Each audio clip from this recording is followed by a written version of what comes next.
এই যে ঘেরে সকল প্রকার গাছগাছালি লাগানি দিয়ে আমি কিন্তু তার পাশাপাশি পোলট্রি, এই যে যে সোনালী মুরগি আর কি, পোলট্রি না সোনালী মুরগি, এটারও কিন্তু চাষ করে থাকি।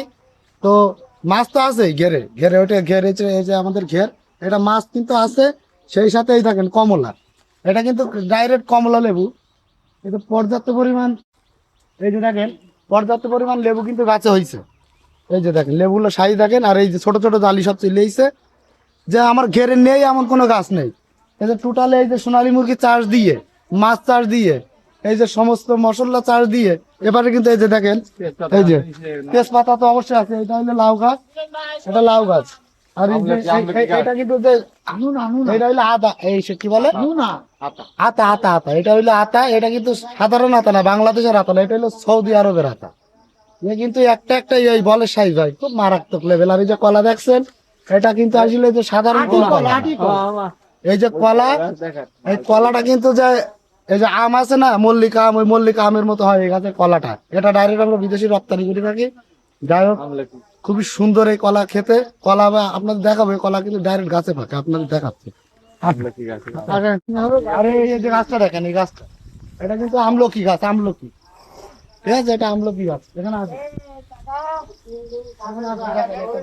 আপনাদের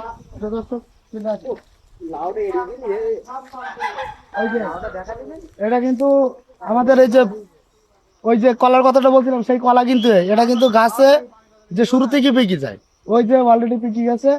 এর খেতে কিন্তু সেই স্বাদ।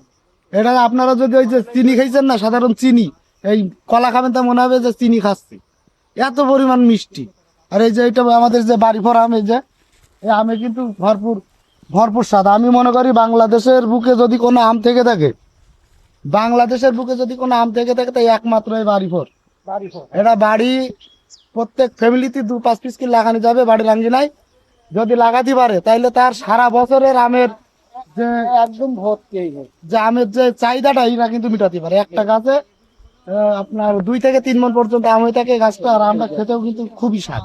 আর এই যে আমার ঘের, এই ঘেরে কিন্তু প্রচুর পরিমাণ যে মাছ আছে, যে সকল প্রকার মাছ আর কি আমাদের ঘেরে আছে। এটা আমার ওই যে যানবাহন, পানি বহন যানবাহন, এটার ভিতরে আমরা উঠি ওই যে মাছের খাদ্যগুলো দিয়ে থাকি। তো যাই হোক, আপনাদের যদি আমার ভিডিওটা ভালো লাগে অবশ্যই লাইক কমেন্ট করবেন, আর আমার পাশে থাকবেন নতুন নতুন ভিডিও পাওয়ার জন্য। ওকে।